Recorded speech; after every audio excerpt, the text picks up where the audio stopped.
Kuyintokozo ukuthi sikhulume nawe kwi-channel kama kupastor ngisicela ukwenza okubalile, sicela usubscribe, sicela like, sicela ube member ye-channel, sicela unikele kwi-channel khona account number, sicela ukuthi ufone kuphela ungayisebenzise indlela yokuxhumana nathi, ungawusebenzisa WhatsApp ngebutton ngephutha nangeshwa nangosuku lomhlolo ungangi-SMS.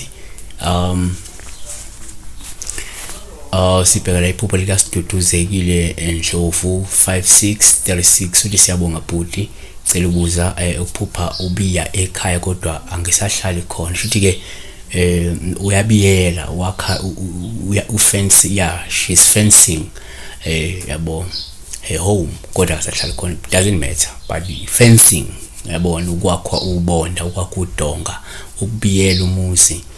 Uphawu lungavela abantu abanehlukahlukene. Ukuqala nake singakusho 1 umuphupha ubiyela sitshela nje ngophawu hloma wakha uthango lolu lokungasho imizamo yakho yokuvikela umuntu wakho noma umndeni wakho.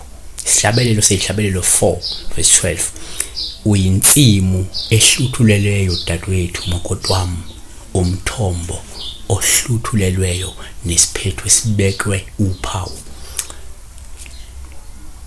Ngiyabona 2 futhi ke umuphupha futhi ubiyela sithanda nje ngophawu hloma ngenzeka uwakha uthango.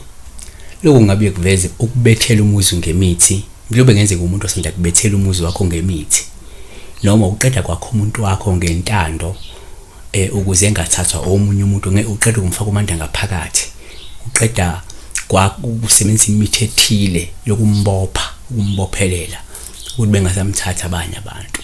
Lengavela leli phawu leli engathithi uyabiyela manje.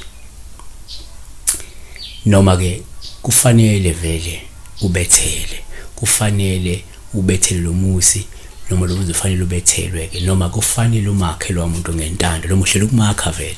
3 asesithi ke ukuphupha uyabiyela futhi kuphawu hluma wakho uthango.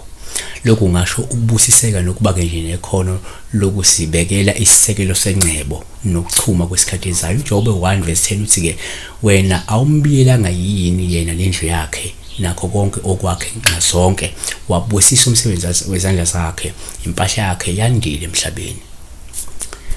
4 umuphupha futhi ubiyela lokhu kuwuphawu hluma wakha uthango lusho ukuthi kunesidingo sokuthi nibethele futhi niqinise ikhaya noma ngiqinisa umuzi.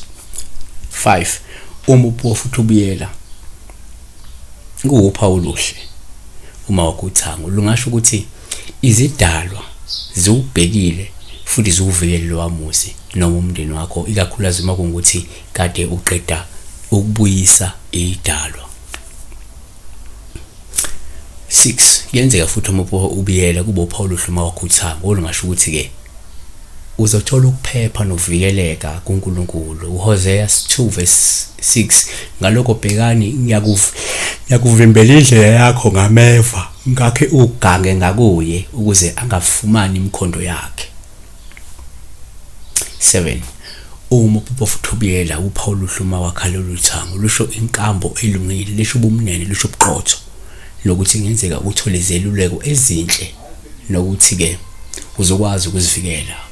Ezekiel 22 verse 30 ngafuna kubo umuntu wokubiya uthango eme ngasesikhaleni ngaphambi kwami ngenxa yezwe ukuba ke ngingalichithi, kepha ngimfumananga. So kuhle ukubiyela, kuhle ukubiyela. Yeah, komunye kungakhomba nje ukushada umuntu wakhe, yabo kungasho umuntu obesanda kukwenza umthimba, kungavela umuntu okade eqeda kuphahla ephahlela umuntu wakhe, phepha komuntu wakhe, idlozi limvikele, ithobo limvikele, limphephise. Lingavela kumuntu okade ephahlela ukuthi evikeleke yena nomndeni wakhe, yabona. So siyabonga kakhulu, be blessed. Ungakhohlwa ukuthi ngilandele on Instagram _Enoch. Go follow me lapha ku Instagram, wenza ukuthi ungifollow ngobuningi, tshela nabantu bengifollowe kona ngiphendula amabhuku on Instagram, but kungifollow nje is a good thing. Siyabonga.